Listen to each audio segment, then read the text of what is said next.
Good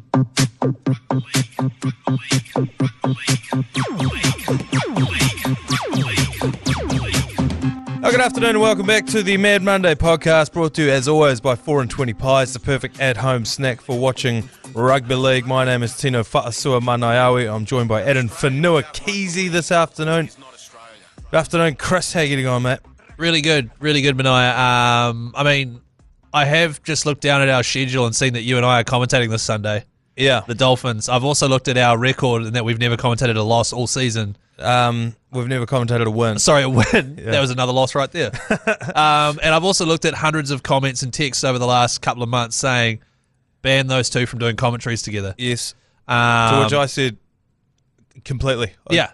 100%. Would love to. Unfortunately, Ben and Di aren't available this weekend, so you're stuck with us. If anyone's under any illusions how this works, if they aren't available, we come on. That's 100% how it works. Yeah. And did you hear that people were talking about the axis of evil at the game on Friday night? So when we took on the Eels, yeah, you were commentating. That's right. Which was, a massive commentator's curse. Yes. Plus, Matt Heath was in attendance and drinking red wine. Yes, and did a post about the Pinot Noirs. Did a post about the Pinot Noirs from the ground. Yes. And G Lane was in attendance, so the G Lane curse. The Warriors never had a chance. Why, like, I am fully prepared to just be like, I am a curse.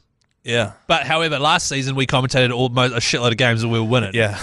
But do I just stand down from the commentary and you just do them all? No, because I also have commentated 8 games, 7 losses, 1 win. So there's no win there either. It was extra deflating driving out to Mount Smart, walking in there, going up to the thing, seeing Trent Barrett, going to get a photo on the field, but like, join us for tonight's game, and then just boom, another huge commentator's curse, game lost massively. Yeah, I know that it's a fan base that's hurting, and so they're looking for anything to blame it on. The other thing is, I hate when the Warriors, like up until last year, they would always be like, oh, Warriors have a dismal record against this team. It's like, yeah, we have a dismal record against most teams. Every single team, yeah, pretty much. So it's not like a massive, particularly during that COVID era, that we've already digested the Friday game. I just wanted to bring up the curse thing there. We're here to break down the team list that is going to get us back on track, because not even just mathematically, I think I've been too down on the team thinking we cannot make the 8. Yeah, but that's because people have been doing incorrect maths. Yeah, because we can. We have the bye at the end. You bloody tack those points on. Now, the long and short of it is we do need to win every single game from here on out. 4 games so far plus the bye. If you look at the table, which I'm bringing up right now, we're 13th on 21 points. So you tack the bye onto this. I know we do this every week. We're up to 23, which puts us in 11th place. We win. We are on 25, and that is good enough for 9th. Yeah, right. Okay, so we're just knocking on the door there. Yeah, and that's after this week, mind you. So I don't think it's ridiculous, and I have already seen a few Aussie pundits who actually know rugby league say not only could they make the 8, I think the Warriors will still make the 8. Wow. Which I think could be clickbait. Absolutely, because they know that Kiwis will click on that. Absolutely. Yeah. But these are the same, like, do you remember at the start of the season the Aussie pundits were all about the Warriors? Yeah. They were predicting massive things for them. So was I. And I think we are all still predicting, but until we're running out of backline, that isn't, I don't know.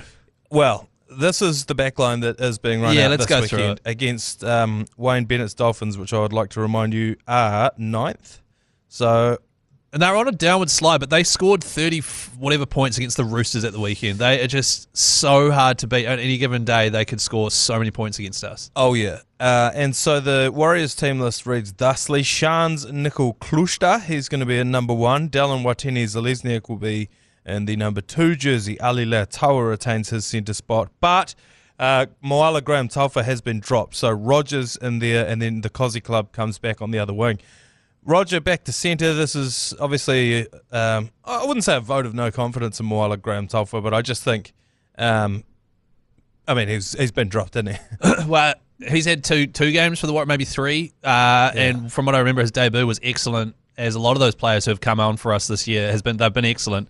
And then his next game against the Eels was one of the worst games I've seen a Warrior play in a long time. He just missed so many tackles, dropped the ball so much, and it was just a clear example of a young fella not quite being ready yet. Yeah. And us needing, and like all of a sudden he's playing centre in a game where it's must win and it's a packed stadium. You know what I mean? Like, he just wasn't quite ready. So and leaked a couple. I feel like one of those tries just come straight through his channel, and they were just through. I was saying on the Monday podcast, when we went down by like 2-3 tries very quickly, I just basically turned my back on the game and hit the buffet. We were in the corporate box. So. Yeah, I was going to come visit you guys in the corporate box as well, but I was just too down. Like, with the realization with 30 minutes to go that we weren't coming back, and then all of a sudden you got 30 minutes of trying to like simultaneously make the audience laugh and also make, because Dai's gutted. His emotions are 100% reliant on how the Warriors go. Yeah. Oh, you're saying he drops lip when you two commentate? Nah, he's very professional, obviously, but I know how much it means to him. You know what I mean? And so 30 minutes of trying to, like, read out dick jokes on 3, 2, 3, 6 or whatever, and have some fun. You did get like an 8-minute stretch right at the end. Yes. But it was sort of like, it's so hard to get excited for that when you know. Well, I got angry. It was like, so now we're scoring points. Oh, just quickly while we're on here as well, I didn't talk about it with Dai. What was the light situation going on in the box? I've never seen Dai that worried before. So what was happening? So I showed up to that little commentary cupboard and the lights were off, and I was like, why is it? And I turned the lights on. I was like, oh, that's better. And then 2 minutes later, a guy in full Eels uniform comes down and goes, hey, can we turn those lights off? And I was like, oh, yeah, no worries. Why is that? He's like, oh, because your light switch controls our coach's box. And Trent Barrett doesn't want the lights on. Because when the camera cuts to them, they want the lights off so you can't see them. Because they've been hounding him, obviously, because he's getting the sack and they're playing like shit. Yeah. And then all of a sudden, it was just like this amazing opportunity to, if they cut, and we've got the live feed, if they cut to the coach's box, I could flick the lights on and off a few times, and it would be hilarious. Dai was not for it at all. Yeah. Because I think he was picturing all this hard work we've gone through to finally be commentating a Warriors game at Mount Smart, and then me ruining it with a light gag. So were the lights were off for your commentary, or they were on? They were off for the whole commentary. Because when they cut to the coach's box, they wanted it to be dark in there so you couldn't really see them, to not encourage the cameras to keep cutting back.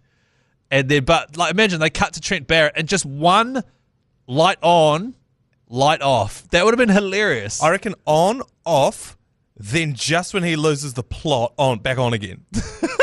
As soon as he goes, what the fuck is going on with these lights? That's when you flick them back on. But the good thing about this light switch is it's going to be like that for every game. Yeah. So at some point, Craig Bellamy, we flick the lights on if he comes back next season. I'm not sure what he's doing, or we just pick a moment. Ricky Stewart. He sits on the sideline. Yeah, he does, see? Probably because he's had the lights flicked on He's had the him. lights before, and he's not about that. But next time there's a coach, and maybe we're pumping them. Yeah. Little light switch with have Sandstorm ready to go on our commentary. And just or if we know that we're about to get kicked out of there again. Well, exactly. If for some reason the relationship between us and them gets really bad. Yeah. Chanel Harris-Tavita will be in the number 6 jersey. And actually, because the news came out after we recorded the podcast on Monday, we haven't talked about this. Shaun. The 4th last game for the Warriors. 4th last game for Shaun Johnson. How instant reaction from you? Well, were you surprised? My first gut reaction was absolutely heartbroken for myself, because I'd just spent 40 minutes on a podcast saying I don't think he's going to retire because was that on the agenda? It was on Mad Monday straight afterwards. Oh, right. Straight after, I was like, he's had contracts thrown at him from other teams. Yeah. So presumably he's been given a contract, and we've found out since that he had from the Warriors. Yeah. And I was like, when someone puts a contract worth hundreds of thousands of dollars in front of you, you don't turn it down. See, that's where you're wrong. Walked out of that podcast. Boy, was I. We don't turn it down. Yeah, that's right. Shaun Johnson doesn't care. And I said this to Lane on the Agenda podcast. I was like, it's an eye-watering amount of money. He's like, oh, it's not that much. I said, if I walked in here and asked you for what they just paid Shaun Johnson, your eyes would water. It's not that much. What kind of a bullshit comment is that? It's a huge amount of money. Yeah, it is a huge amount of money. And then what I realised actually was, is something I've known for a long time, how rich you are isn't how much money you have, it's how much money you can say no to. That's a really good point, actually. And he can say no to a lot of money, evidently. That is such a good point, yeah. And has done. He's also got other options as well. So God bless him. I think athletes don't often get a chance to decide when they want to retire. So if you do, then you should. Yeah. And also all-time great Hall of Fame Warrior. He's one of those like Benji Marshall types. I was saying this, I think I was on Hodaki. I was saying he's one of those guys like, Benji Marshall, I can't even think of any. Stacey, but you type in Scucks into YouTube and a half an hour highlights package is going to come up. Sonny or Bill. Sonny Bill, you're at a party and someone doesn't know about league, and you go, "Have you seen Shaun Johnson?" You go, "Nah." You fire up a 20-minute highlights video of Shaun Johnson. Yeah, he's one of those guys that you show highlights of to really showcase how fucking amazing the game can be, how cool the game can be, how yeah, awesome it can be. So he's one of those coolest players that's ever. But he also hasn't really, in my opinion, lived up to that potential yet, which last season was awesome. Yeah, and I think it's his injury. He must be injured this year. Yeah, he must definitely be, and knowing that next year it'll be similar to this year. This is how every athlete's career ends. They all of a sudden start getting injuries that they used to bounce back from, and they don't anymore. But you're right. He's been involved in every incredible Warriors moment for the last decade. And, all of the highlights have been played around, him stepping dudes and scoring tries for the Kiwis, for the Warriors. I think, was it him that put the kick in for our man that caught it and did a backflip and then threw the offload? Nathan Friend, yeah. I think it probably was him, yeah. I think it was. So, yeah, he has left a massive mark on the Warriors organisation, the Warriors club. It's a weird one because Tamati Martin's now been dropped, but you would presume that he's going to be the halfback for the Warriors next year. How early is it too early to just give a teenager the keys to the entire franchise? Who? Jet Cleary. Wheel him in and say, "You see this? This is yours now. Fucking save us." Or do we give it to Luke Metcalf and say, "Here you go." He's 5'8". Yeah, definitely. He said he's always wanted to play halfback. Oh, really? Yeah. So I don't know. I think there's a few options. It's not like we're short on anything. What? No, we're not short on options. What we're short on is having a chance to play these options together for an extended period of time. There's so many interruptions with injuries. How do you think it plays out for the next 4 weeks? Do you think that him announcing his retirement, it bolsters the boys? Do you think it's a distraction? I like to think... I just call them the boys, by the way. Yeah, no, that's all good. Yeah, I'm part of the boys as well, so it's sweet. Yeah. We can do it. How do you think we go for the next 4 weeks? I reckon, certainly the impact it had on me, and I think I can speak on behalf of the rest of the team, I was like, fuck, we're going to start winning. I feel like all of a sudden Shaun Johnson stepping down, 4 games left, a chance to really end his career and with a high. Not that he hasn't finished on a high. Last year was amazing. And to go from pretty much the Dally M winner and Kalen Ponga stealing it to retiring a year later is pretty crazy.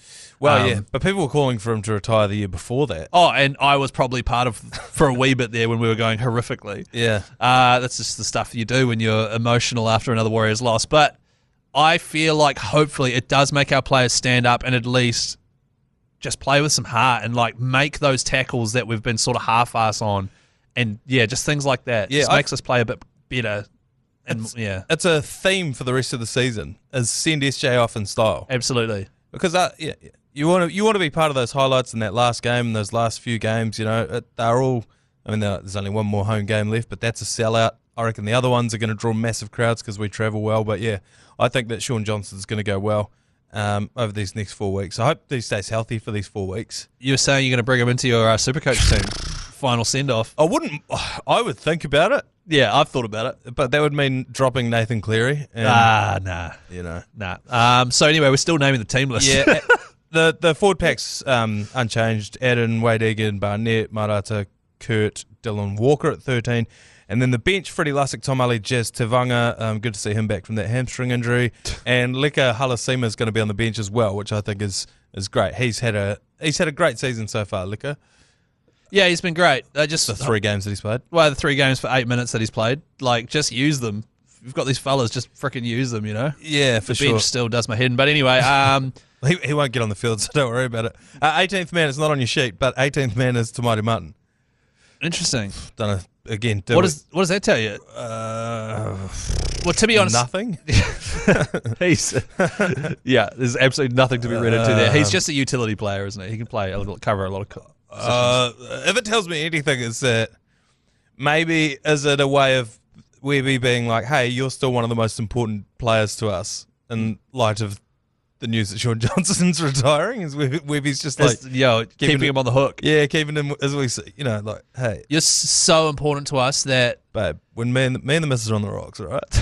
I have a feeling next year she's not going to be around. All right, Trust me.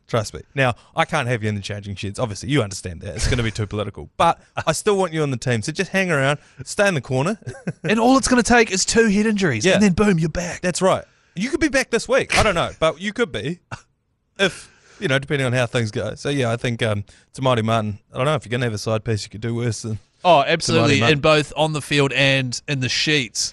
The thing that worries me is... Sorry, that was disrespectful. I'm sorry about that. Sorry, Tamati, that was really disrespectful. Carry on.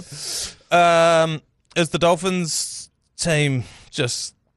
I know they've been on a bit of a slide. I'll be honest, I was surprised to see them outside of the top 8 when I checked the standings just then. But they're like the Sharks, real hot start. Yeah. And then they've just slowly tapering, but not fully tapering off. They're still putting up a massive fight against these sides. No, and this team that I'm about to read you, it's not missing any massive players. So the Hammer at fullback, who... When I look at that, I have visions already of him tearing us to bits. And him just doing the scoring and then doing the arm thing that he does, which is so cool, by the way. Jermaine Asako is going to be on the wing. If he plays. What did he... His ankle, really nasty injury, ankle, but I think he has to get through training literally today and then should know by tonight whether or not he's playing. Jake Averillo, who's been going well. He's probably our weak point to run through. He lets in a lot of tries. Herbsley Farnslington with the 3rd. He will be in the 4th jersey. And Jack Bostock, who's been going very well this year, a little whippet-looking dude. That whole left side, Isaiah Katoa, who's still very young, is such a gun. He's got that left side clicking, man. Yeah. And Jack Bostock has been scoring so many tries thanks to that. I reckon he's going to be a gun next year. Yeah, I think so too. Cody Nikorema's in at the 6th jersey. The forward pack is Jesse Bromwich, Max Plath, who's starting at hooker. He started the season when he first came in at 5'8". He's been playing in the second row. He's been playing lock. He played lock, yeah. And this is for a Wayne Bennett coach team. I love that. So that tells you Max Plath is a rugby league player. 100%. I don't care what jersey he's got on, just get him out there. And the funny thing, he played in the halves his entire junior age group and everything. He's a halfback and 5'8". He's just a big bastard is the thing. He's a rectangle, but he's also really skilled and he can tackle really well. So he's just the full package. Born rugby league player. Retired professional boxer Tavita Pangai Jr. will be starting in the number 10 jersey. And I'm going to take another victory lap here. Brought him in as soon as he came back out of retirement, and he's gone great guns for me. He's injured now, isn't he? Tavita? Yeah. Is he not playing this week? Did he play last week? I don't think he did. I think he had an injury. We'll double check this after the ad break. We'll fact check. I'll fact check it right now. Felice Kafusi, Connolly Lemuelu, and Kenny Bromwich is going to be in the 13 jersey. They've got a hell of a bench. Oren Keeley, Mark Nichols, Ray Stone, who I don't think I could tell apart if they're standing next to each other. And then Shaun O'Sullivan, the teacher's pet, is going to be in there as well. Manaia, who the hell is Oren Keeley? I don't know. I bet he's a gun though. If old Bennett likes him. Tavita Pangai Jr. did not play last week. He has been named to start this week. Oh, yeah. I think he just had a 1 week off situation. So, yeah, that is the team list as I look at it. I am going to be 100% honest with you and you at home. I think we're going to lose this week. I think we're going to as well. And can I just say, we both do, we really hope that we're proven wrong. But just based on how the Warriors played against the Eels, based on... Kossi coming in on the wing and Roger shifting back to centre, I don't feel super positive, but if the boys can step up and really, Step up to the streets in honour of Shaun Johnson in his final 4 games, it would really just get... And also, honour the jersey. Honour the treaty. But honour the treaty, first of all. Honour the jersey. Yeah, second of all. Honour your whakapapa. Kia ora. And then finally, after that, honour the fans who have broken the record for the first time an entire season's been sold out. That is incredible. It is incredible. It also means that you can't buy tickets anymore. That's how sellouts work. But thankfully, thanks to 4 and 20, we've got you a chance. This is a segue, by the way. That's great, man. Yeah, shit. The 4 and 24 pack prize pack each month. The Mad Monday team, that's us, are giving away 4 tickets to Warriors and 4 and 20 pie vouchers as well. So to enter, text the monthly keyword, which for the last time this year will be GAME to 3236. So text GAME to 3236 and you could be going to the Warriors Bulldogs game. Oh, on the Warriors Bulldogs 23rd of August. Oh, we finished each other's sandwiches. Okay, text GAME to 3236. We're going to take a quick break and we come back. We're going to try and make heads or tails of what to do in the waning stages of Supercoach season. Chris, I know you're keen to join the ACC team for a massive rugby league weekend in March of 2025, and it's the first weekend of March in 2025 as well. Oh, in Nevada? Yeah, in Nevada. Yeah, okay. There's a massive weekend of league going on in Nevada, first weekend of March. Not the big city there with all the neons and that. Yeah, in the middle of the desert there, man. That's the one. Yeah. The city of sin. I don't know if a New Zealand rugby league team's ever played there. Oh, look, I don't think so. No. Not in recent memory. No, certainly not last year, but they are next year. You're joking. And if you want to be there, you can. Text Vegas to 3236 to book your spot. There's a spare spot going because I'm not going. It'll be G Lane. About it. Hurley and Dye are already going, aren't they? Yeah. Right. Sounds like old Keezy's going to Vegas. I mean, Nevada. Wait, are we intentionally avoiding the words Las Vegas? Is it one of those situations where we can't say the thing? Like the Olympics. Is it like that? Yeah. Although I just said Olympics, so Warriors in Las Vegas. Anyway, Vegas to 3236.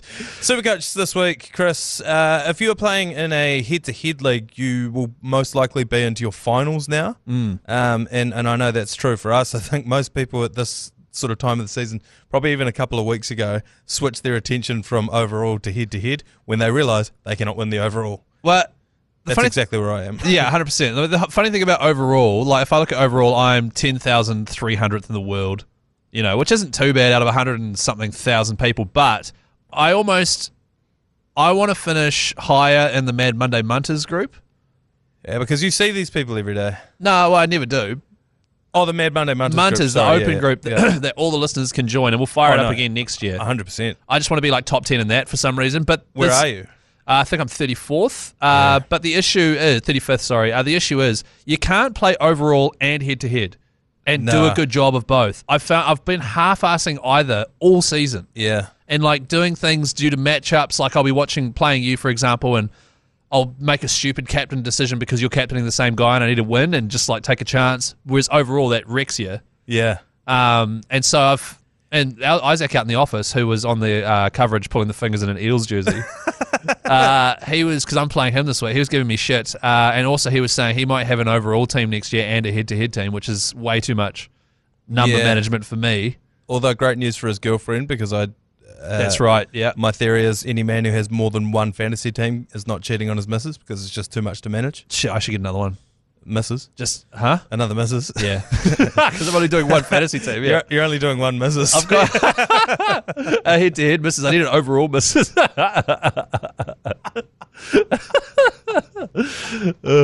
already got the overall. I need a head-to-head. Yeah, I need a more head-to-head one, actually. So anyway, each week we generally try and go through your buys, sells, your drops and your buys, etc. I think the drops are clear this week. The buys are the hard ones. Well, this is where it's sort of going to be the difference maker, isn't it? Because a lot of people have a lot of similar players. Like a lot of people had Payne Haas. Did you have him? I literally brought him in last week. Yeah, and a shitload. Literally? Yeah. I think 50% of all super coaches had Payne Haas. Yeah. And so he's now gone. Who are you going to replace him with? Because this is the biggest thing people are toying with here. Are you thinking Adam Fanua-Blake, or are you thinking go safe, Joey Tapine? Yeah, well, I think J-Taps is the most brought in. Just plug him in, man. I know. The thing is, I've as I said, I've switched to head-to-head. I'm facing up against our producer, Adam Pormana, who's not in here right now. So. And is this like a low-key Supercoach gun without really meaning to be? Yeah. His pendulum's swinging up, and I'd say mine's swinging down.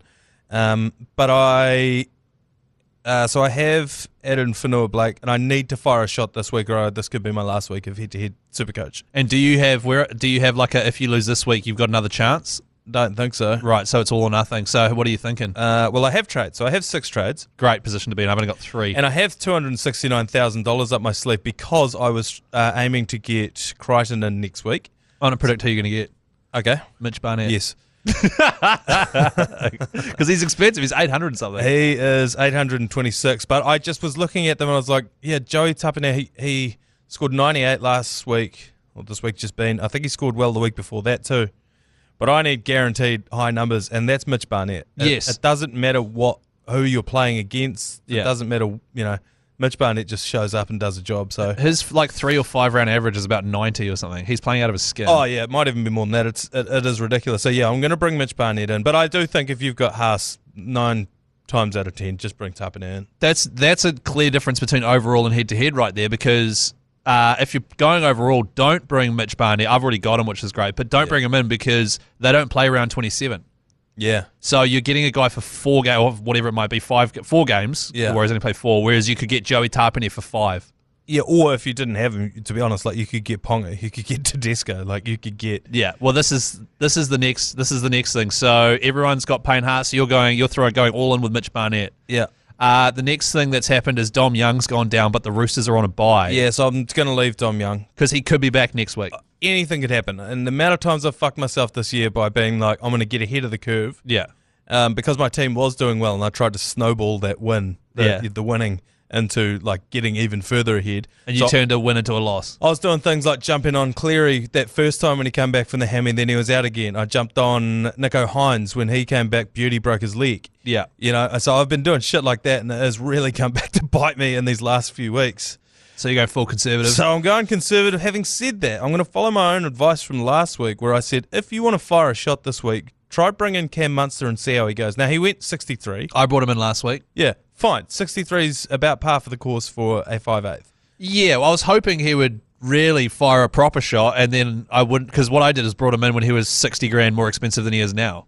Because he had a huge break even. I was like, I reckon he could get over 100 against the Dragons, and then they lost to the Dragons. Yeah, and so I'm going to bring him in now. Yeah, I reckon. I saw some. He looked good. I saw some stats about left edges, the Rabbitohs, and blah blah blah. That's wholehearted. No, who cares? I still think that's firing a shot to bring Munster in. Well, it's upside guys, isn't it? Yeah, Dylan Brown's my other half, so I'm not too worried about that. Ali Katoa's the other worrying news. Yeah, so and he's out. So he's out. Obviously, a lot of people have Angus Crichton, so he's on the bye. The good news is people that had Ola Kuatu, that he's now playing again. He was suspended. However, a lot of people also had Beau Fermor, who's now injured. Yeah. So a lot of people are probably going to have to bring in a back rower this week. I would say, though, that most teams have an abundance of back rowers because there have been some great back rowers in the second half of this season. So there is a chance that you've been absolutely ravaged. But, you know, like for me, I've got Fafita, Ola Kuatu, Burbo. You've still got Burbo. I've got Koloamatangi. Yeah, but yeah, that's good. I do have Josh Curran, who has been named, but wasn't he injured? Apparently injured. Yeah, that he went down holding his shoulder. Right. So he seems like the kind of guy that would just strap himself up, take a couple of Panadol, and get out there, though. Yeah, that's right, and that's sort of what I'm banking on, because if he does in time and deep shit, the good thing about Josh Curran is, and this is something people should consider, is for the run home, I think the Cowboys might have one more bye, which is a bit of a risk, but someone like Ruben Cotter, who can play front row and back row, he's injured as well.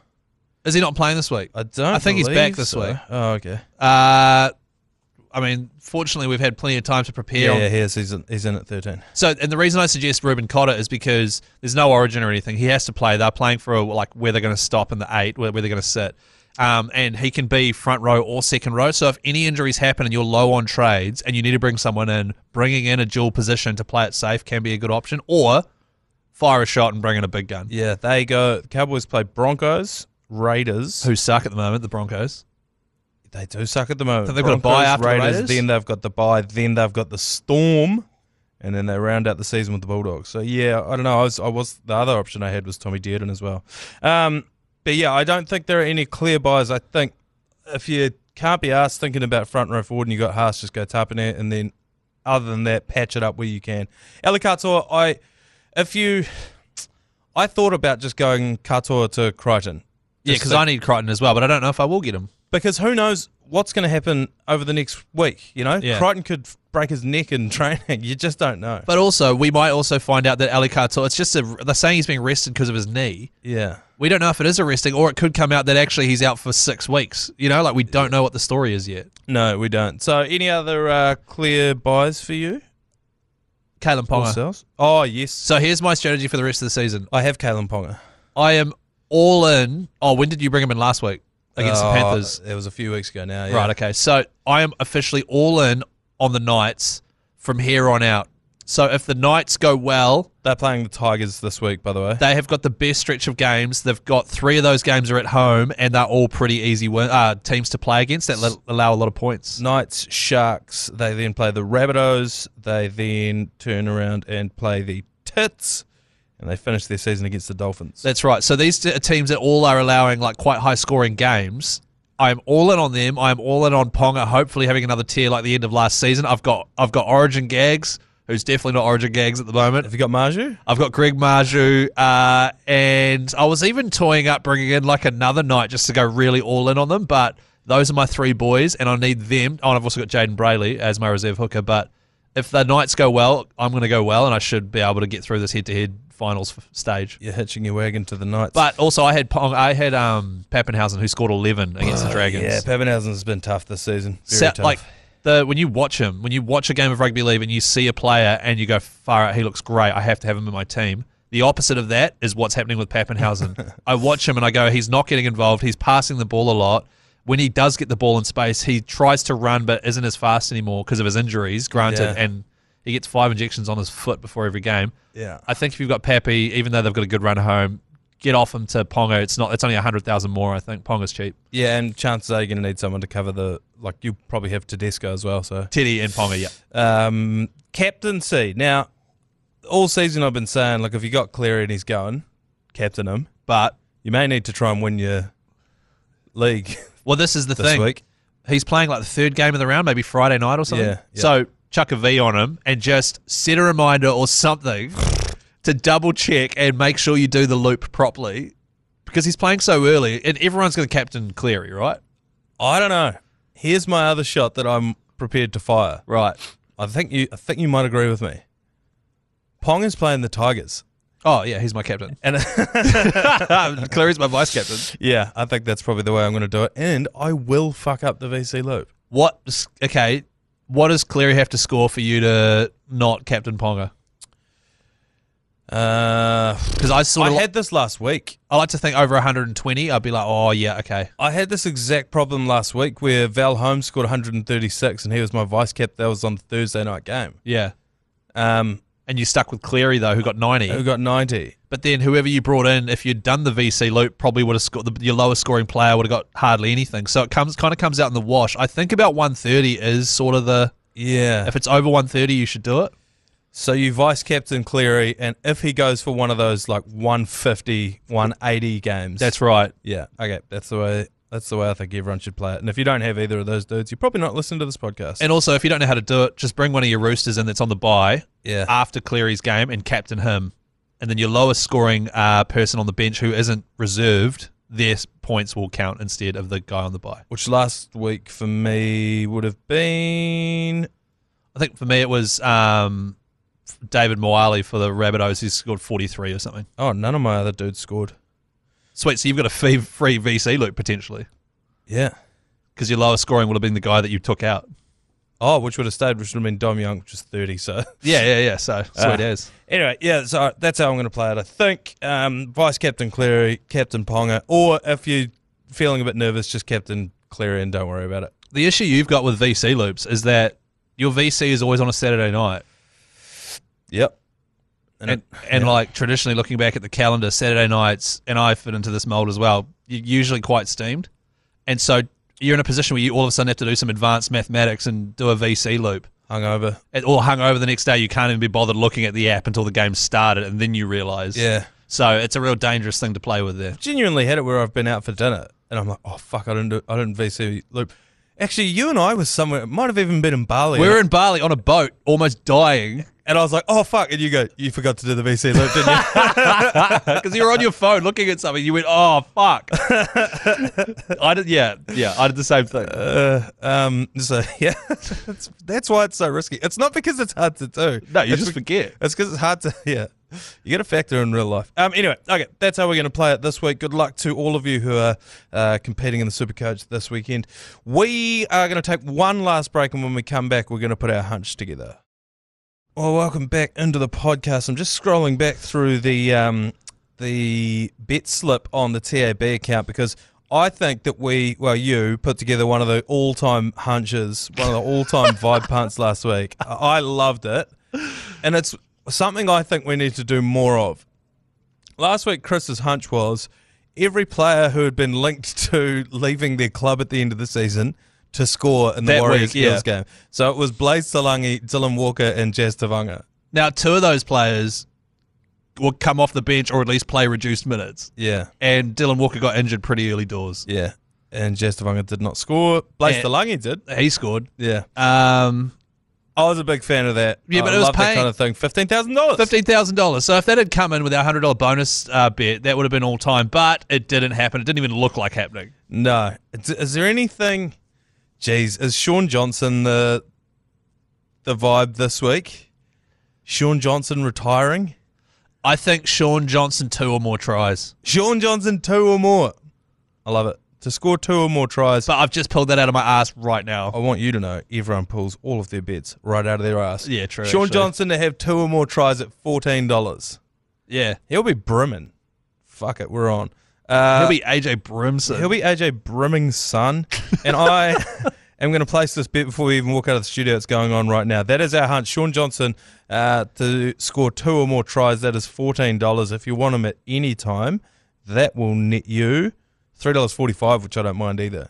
I see it when I close my eyes. I can see it. I can see him right foot step, dotting down under the post and like doing the big arm, the Tiger Woods arm, celebrating, and all of the boys jumping all over him. Yeah. As the Warriors go down 42-16 against the Dolphins. No, I'm just joking. I can't see it happening. I can picture it. Well, it has to happen twice. So that's our hunch for today. Thank you very much for joining us for the Mad Monday podcast. Myself and Keezy, the Cursed Commentary crew, will be on 4 p.m. to watch Shaun Johnson score those 2 tries against the Dolphins on Sunday. Yeah. Sunday game. On Sunday. We'll see you then. Bye. And Australia without rugby league is not Australia.